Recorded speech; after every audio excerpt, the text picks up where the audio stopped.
Hello everyone, hello and welcome back to our channel. So last video में हमने hypothesis testing start की थी and उसमें हमने जेड टेस्ट के बारे में डिस्कशन किया था।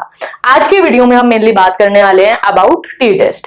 सो पहले समझते हैं, जैसे हमने लास्ट वीडियो में डिस्कस किया था कि जेड टेस्ट कब यूज करना है, जब हमारे को सिग्मा पता हो एंड हमारा सैंपल साइज लार्ज हो। लार्ज कितना बड़ा होना चाहिए? अगर 30 से बड़ा है सैंपल साइज तो भी जेड टेस्ट यूज करेंगे एंड अगर सिग्मा नोन है उस सिनेरियो में भी जेड टेस्ट को यूज करेंगे for hypothesis testing. I hope hypothesis वाले पार्ट में हमको कोई डाउट नहीं होगा कि नल हाइपोथेसिस बनानी है, ऑल्टरनेट बनानी है, कौन सा सिनेरियो है, कौन सी कंडीशन है, कौन सी सिचुएशन है, कैसे पहचानना है, वन टेल्ड है, टू टेल्ड है, लेफ्ट है या राइट टेल्ड है, वो सब आई होप सबको क्लियर होगा। एंड उसके बाद हमने टाइप 1 एंड टाइप 2 एरर की भी बात की थी।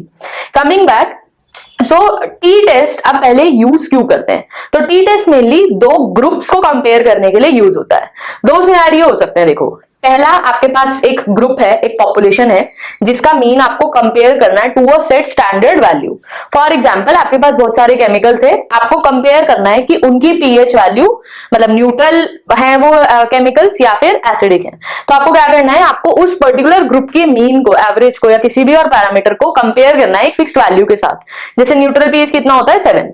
तो आपको अगर उसको कंपेयर करना है तो ऐसे टेस्ट को क्या कहते हैं? One sample T test. ठीक है, 3 टाइप्स के टी टेस्ट होते हैं। सो फर्स्ट क्या हो गया? वन सैंपल टी टेस्ट, जहां आप किसी एक ग्रुप के पैरामीटर को एक फिक्स्ड वैल्यू के साथ कंपेयर कर रहे हो। दूसरी पॉसिबिलिटी क्या है? आपके पास दो ग्रुप्स हैं, इन दोनों ग्रुप्स के पैरामीटर्स को आप कंपेयर कर रहे हो। अब इस सिनेरियो में भी दो कंडीशंस हो सकती हैं। क्या कंडीशन हो सकती है? पहला, ये फर्स्ट ग्रुप है, ये सेकंड ग्रुप है। अगर ये ग्रुप फर्स्ट पॉपुलेशन से आया, ये वाला ग्रुप सेकंड पॉपुलेशन से आया, ये पॉपुलेशन 1 है, यहां से ग्रुप आया ग्रुप 1, ये पॉपुलेशन 2 है, यहां से ग्रुप आया ग्रुप 2। इन दोनों को अब अगर हम कंपेयर कर रहे हैं तो उसको क्या कहते हैं? टू सैंपल टी टेस्ट, जब हमारे दोनों ग्रुप्स दो डिफरेंट पॉपुलेशन से आए। दूसरी कंडीशन क्या हो सकती है? ये एक पॉपुलेशन थी, एक ग्रुप इससे ग्रुप 1 निकाला, इसी से दूसरा ग्रुप निकाला ग्रुप 2, और फिर इन दोनों को कंपेयर कर रहे हैं। सो इसको क्या कहेंगे? Paired T test. जैसे टू सैंपल टी टेस्ट को और क्या बोलते हैं? Independent T test. क्यों? क्योंकि अलग अलग पॉपुलेशन से आए तो इंडिपेंडेंट होंगे दोनों ग्रुप्स। बट पेयर्ड क्यों बोल रहे हैं इसको? क्योंकि ये पेयर्ड है एक दूसरे के साथ। कैसे? क्योंकि ये सेम पॉपुलेशन से आए हैं। सो ऐसे टेस्ट को जहां पे दो ग्रुप सेम पॉपुलेशन से आ रहे हैं उसको क्या बोलते हैं? Paired T test. अब बात करते हैं, ये तो हो गए हमारे 3 टाइप्स ऑफ टी टेस्ट। आज की वीडियो में हम मेनली बात करने वाले हैं about one sample T test, कैसे रन करते हैं। नेक्स्ट वीडियो में हम बात करेंगे about two sample T test. T test में प्रोसीड करने से पहले Z और T में बस एक एडिशनल वैल्यू आ जाती है। क्या? अगर अब आप यहाँ पे टी डिस्ट्रीब्यूशन वाला हमारा वीडियो याद करोगे, ठीक है, अगर आपको कोई भी डाउट है about what do we mean by T distribution, T test क्या होता है, टी स्कोर क्या होता है, तो हमने एक सेपरेट वीडियो बनाया, one on Z distribution and second on T distribution. तो वो वीडियो देखकर तब आप अगर ये वाले वीडियो के साथ प्रोसीड करेंगे तो बेटर क्लैरिटी आएगी। सो वहां पर हमने क्या बोला था? टी डिस्ट्रीब्यूशन में क्योंकि मुझे सिग्मा नहीं पता तो हम सिग्मा एस्टिमेट करते हैं। सिग्मा कैसे एस्टिमेट करते हैं? Using a thing called degrees of freedom. तो यहां पर एक ये एडिशनल चीज होती है जेड डिस्ट्रीब्यूशन के साथ से अलावा। सो डिग्री ऑफ फ्रीडम पहले समझते हैं होता क्या है। Degree of freedom is the number of value in final calculation of statistic that are free to vary. ये याद रखना है। फ्रीडम वर्ड कहां से आ रहा है? डिग्री ऑफ फ्रीडम हम बोल रहे हैं। फ्रीडम क्यों आ रहा है? क्योंकि हम ये देखेंगे कि कितनी वैल्यूज फाइनल स्टैटिस्टिक की कैलकुलेशन में कितनी वैल्यूज वेरी कर सकती हैं। जैसे वन सैंपल टी टेस्ट के केस में डिग्रीज ऑफ फ्रीडम कैसे निकालते हैं? n-1 से। जो भी आपका सैंपल साइज है n, उसमें से अगर आप 1 माइनस कर दोगे तो आपको अपनी डिग्रीज ऑफ फ्रीडम मिल जाएंगी। सो टी टेस्ट में हर जगह पर डिग्रीज ऑफ फ्रीडम एक बहुत इंपॉर्टेंट रोल प्ले करता है। Now coming to T test, one sample T test अब करेंगे कैसे? जैसे हमने जेड टेस्ट में देखा था, पहला स्टेप्स तीनों सेम है बस, एंड बहुत सारी चीजें एकदम ओवरलैप ही करेंगी, इसलिए मैंने साइड बाय साइड लिखे हैं दोनों चीजें ताकि पढ़ने में आसानी रहेगी एंड आप रिलेट कर पाओगे जेड टेस्ट के साथ। सो पहला स्टेप क्या था? टेस्ट स्टैटिस्टिक कैलकुलेट करना है। वहां पे जेड स्कोर कैलकुलेट कर रहे थे, यहाँ पे टी स्कोर कैलकुलेट करेंगे। फॉर्मूले में क्या चेंज हो जाएगा? जेड में था x bar minus mu naught by sigma upon root n, यहाँ पर क्योंकि सिग्मा नहीं पता तो सिग्मा की जगह बस क्या आ जाएगा? एक s क्या है? सैंपल का standard deviation. I hope last video आपने हमारी देखी है। लास्ट वीडियो में हमने बात की थी रीजन की कि रूट n क्यों है नीचे, क्योंकि म्यू नॉट जो है वो कहां से आ रहा है? सैंपल से। तो स्टैंडर्ड डेविएशन भी किसकी लेंगे? सैंपल की। सैंपल की स्टैंडर्ड डेविएशन क्या होती है? Standard error which is given by standard deviation by root n। सो उसकी वजह से रूट एन आ रहा है नीचे। ठीक है, आई होप यहां तक सबको क्लियर होगा। सो पहला स्टेप टेस्ट स्टैटिस्टिक निकाली, कैलकुलेट हो गई। ठीक है, आ गई टी की वैल्यू। सेकंड, दो पॉसिबिलिटी थी, P value approach and critical value approach.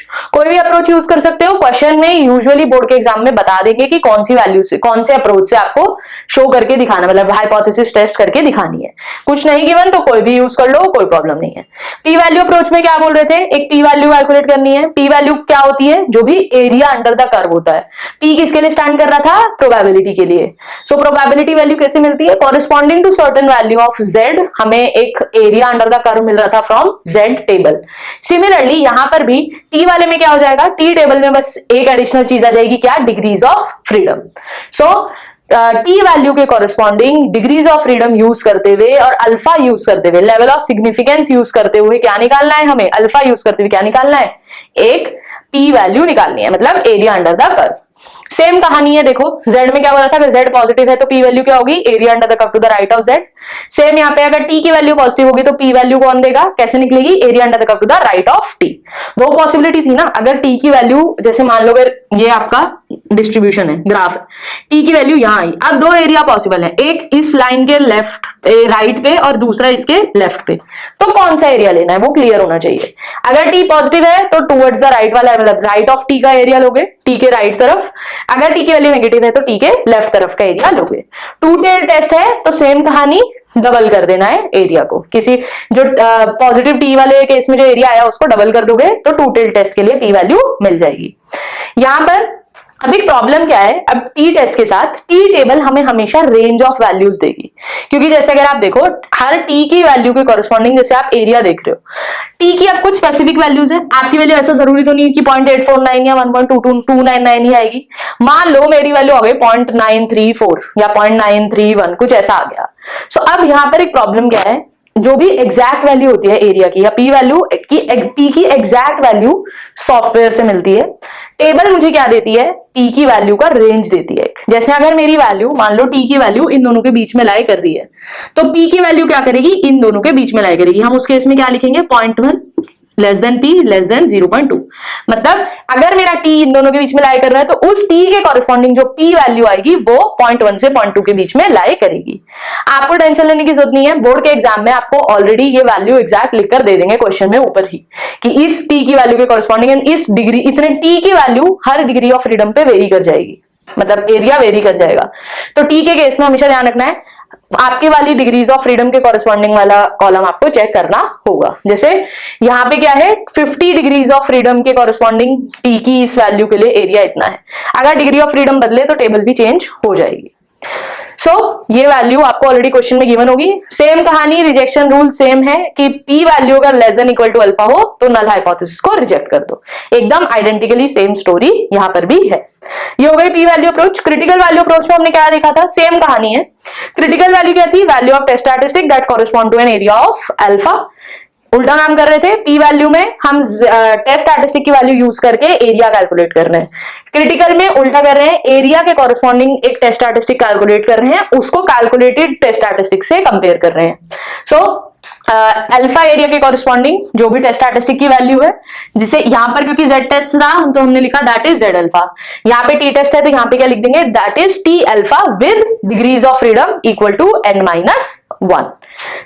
Same story, T table use करनी है। अगेन आपको अल्फा की वैल्यू गिवन होगी, जनरली हमने देखा था 0.05 या 0.01 होती है अल्फा की value, corresponding to 95% and 99% confidence interval या कॉन्फिडेंस लेवल। अल्फा आपको ऐसे कॉलम हेडर्स में लिखा होता है अल्फा की वैल्यू। जैसे मान लो अगर मेरी degrees of freedom I 2, alpha है मेरा 0.05 और डिग्रीज ऑफ फ्रीडम है 2, तो उसके कॉरेस्पॉन्डिंग टी अल्फा की वैल्यू कौन देगा, कौन सा सेल देगा, अल्फा की वैल्यू 0.05 यानी कि ये वाला कॉलम चेक करना है, डिग्रीज ऑफ फ्रीडम 2 यानी कि ये वाली रो। ये वाला जो सेल होगा, जो भी यहाँ पे वैल्यू होगी वो क्या हो जाएगी, टी अल्फा की वैल्यू। फिर सेम कहानी जो हम जेड टेस्ट में कर रहे थे, टी अल्फा और टी की वैल्यू को कंपेयर करना है, जो टी हमने सबसे पहले स्टेप में निकाला था। अगर लेफ्ट टेल टेस्ट है वहां पे हम बोल रहे थे z less than equal to minus Z alpha, z की जगह पे बस t रिप्लेस कर दो, एकदम आइडेंटिकली सेम कहानी है।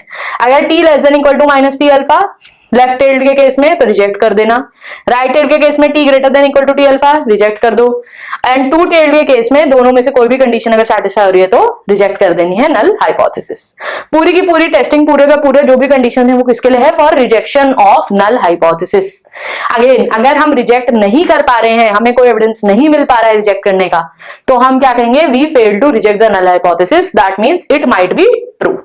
ठीक है, क्योंकि हम 100% श्योरिटी के साथ नहीं बोल सकते हैं, जो हमने सेम बात अपनी हाइपोथेसिस टेस्टिंग की लास्ट वाली वीडियो में भी डिस्कस की थी। आई होप टी टेस्ट वाला पार्ट सबको क्लियर हो गया होगा। एक बार फिर से अगर रिवाइज करें, पहले स्टेप में क्या करना है? टी स्टैटिस्टिक कैलकुलेट करनी है और डिग्रीज ऑफ फ्रीडम कैलकुलेट करनी है using that formula. Second step, P value approach या क्रिटिकल वैल्यू अप्रोच में से कोई एक मेथड यूज करना है।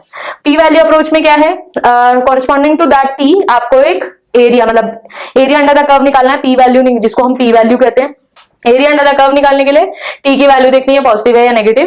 पॉजिटिव होगी तो area to the right of T होगा टी वैल्यू, और अगर नेगेटिव होगा टी की वैल्यू तो area to the left of T होगी टी वैल्यू। ठीक, फिर उसके कॉरेस्पॉन्डिंग आपको पी वैल्यू मिल गई। पी वैल्यू को किससे कंपेयर करना है? हमारे लेवल ऑफ सिग्निफिकेंस से, अल्फा से। अगर पी की value less than equal to alpha है तो नल हाइपोथेसिस रिजेक्ट कर देंगे। क्रिटिकल वैल्यू अप्रोच में क्या कर रहे हैं? क्रिटिकल वैल्यू फाइंड आउट करेंगे टी अल्फा। टी अल्फा कहां से आएगा? टेबल से, corresponding to assert a given amount, a given alpha, given level of significance and given degrees of freedom। इस t alpha को फिर हम कंपेयर करेंगे विद आर t जो हमने फर्स्ट स्टेप में कैलकुलेट करा था। On the basis of these criteria corresponding to left tailed, right tailed and two tailed test हम अपनी नल हाइपोथेसिस को रिजेक्ट करेंगे। अगर नल हाइपोथेसिस रिजेक्ट नहीं हो रही है तो हम क्या लिखेंगे? We fail to reject the null hypothesis, so it might be true. और हम यहाँ पर इस केस में बोलेंगे कि ऑल्टरनेट हाइपोथेसिस को रिजेक्ट कर रहे हैं, नल को एक्सेप्ट कर लेंगे अगर नल रिजेक्ट नहीं हो पा रही है तो। This was all about one sample T test. अपनी नेक्स्ट वीडियो में हम बात करेंगे about two sample T test. Paired sample T test आपके सिलेबस में नहीं है अभी, तो टू सैंपल टी टेस्ट भी शायद से डिलीट हो गया है, लास्ट ईयर तो हो गया था, but still two sample T test भी हमको आना चाहिए, तो उसकी भी वीडियो हम बनाएंगे, उसमें भी हम बात करेंगे। So this was all about one sample T test. तो अब हमारी जो नेक्स्ट वीडियो होगी वो हमारी इस चैप्टर की जो थ्योरी क्लासेस, जो लेक्चर क्लासेस हैं उसकी लास्ट वीडियो होगी। उसके बाद हम वीडियोस लेकर आएंगे फॉर क्वेश्चंस। तो पहले हम जो भी एग्जांपल्स होते हैं बुक में, सॉल्व्ड एग्जांपल्स डिस्कस करेंगे, एंड उसके बाद हम बैक एक्सरसाइज एंड कुछ एक्स्ट्रा क्वेश्चंस है जो हमने खुद बनाए हुए हैं, हमारे जो असाइनमेंट्स है, एंड उसके बाद फिर test. So to access the notes, practice sheet and formula sheet for this chapter, you can just fill a small Google form in the description and get access to all these resources for free. If we are helping you to understand the concepts clearly, then please like, share and subscribe to our channel. Thank you so much for watching the video.